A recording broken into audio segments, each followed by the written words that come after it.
What's up guys, my name is Fran and once again welcome back. So I took a break from doing all my Ryzen testing to bring you my review of the Nintendo Switch. So unless you've been living under a rock or maybe you're one of my parents, you're probably familiar with what the Nintendo Switch is. But growing up I was always also taught never to assume, so let me explain. The Nintendo Switch is the latest console from Nintendo. I think they took all of their expertise from making successful handheld consoles such as the Game Boy and the DS lineup and brought that over to their main flagship console. And mixing up all these talents, they sort of created a regular console that also doubles as a mobile handheld device. You see, the Nintendo Switch has multiple play modes. This is made possible by something that they call the Joy-Cons. You see, this small tablet device is actually the Nintendo Switch, and the Joy-Cons actually snap on the side of the Nintendo Switch. You also have the option of removing the Joy-Cons from the Nintendo Switch, actually using the provided kickstand, and using the Nintendo Switch with both Joy-Cons independently in each hand. You also have the option of using the Joy-Cons inside of this cradle, which gives them a more traditional controller feel. The other option that you have is the ability to hand off one of the Joy-Cons over to a friend.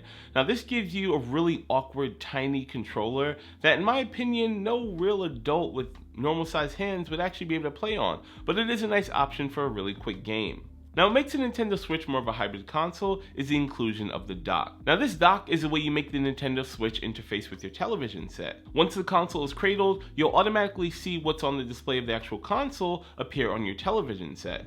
Inside the dock itself, you'll find multiple USB ports, as well as an HDMI port and a port for the power. Overall, the dock works pretty well, and it's a pretty convenient way to go from handheld to regular console almost instantly. Okay, so now let's have a look at the actual console. Along the top of the console, you'll find a power button, a volume rocker, a headphone jack, and a proprietary port in where you'd actually install the game disc. Along the back of the console, you'll find the Nintendo Switch logo and a kickstand. Looking at the bottom of the console, you'll find a traditional USB-C port, and looking under the kickstand, this is where you'll find the micro SD card. The Nintendo Switch itself only comes with 32 gigabytes of memory. Now if you want to expand that any further, which most people will if you want to have games that are locally installed, you definitely want to add an SD card into this slot. Nintendo's official spec is that the Switch can actually support up to a 256 gigabyte card, but according to the internet, this micro SD port can actually support up to a 2 terabyte card. Overall, the build quality of the Nintendo Switch is absolutely excellent. The controllers and the buttons feel like they're made of very high quality materials and everything fits just right. Personally, I have some pretty large hands, but when the Nintendo Switch is in mobile mode, it fits just right. But I personally couldn't say that about the Joy-Con cradle as it feels really small and awkward, so I definitely will be picking up the Nintendo Pro Controller. Okay, so now let's talk about the games.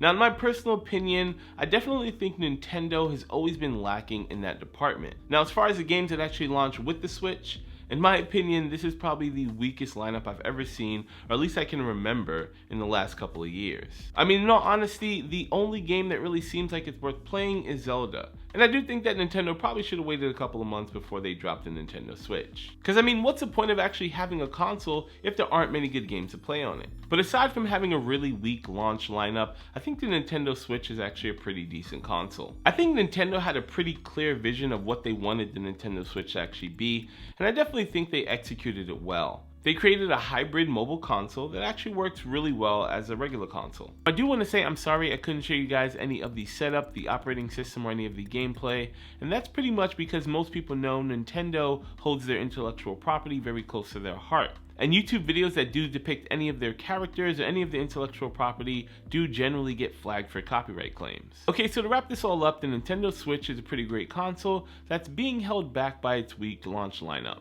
This console has a lot of potential for the future, and when we start seeing some better AAA titles or just a wider library in general, I definitely think it will be worth the $299 price tag. Personally, I wouldn't kill myself over picking it up. I'd probably wait if you can. Anyway guys, this is going to wrap it up for this really quick review or overview of the Nintendo Switch. If you guys have any questions about the Nintendo Switch or anything technical at all, do me a favor, leave them in the comment section below. Also, if you like this video and you want to see more like it, don't forget to hit that like button and subscribe. Once again guys, my name is Fran. Thanks so much for checking out this video. Hopefully I see you guys in the next one.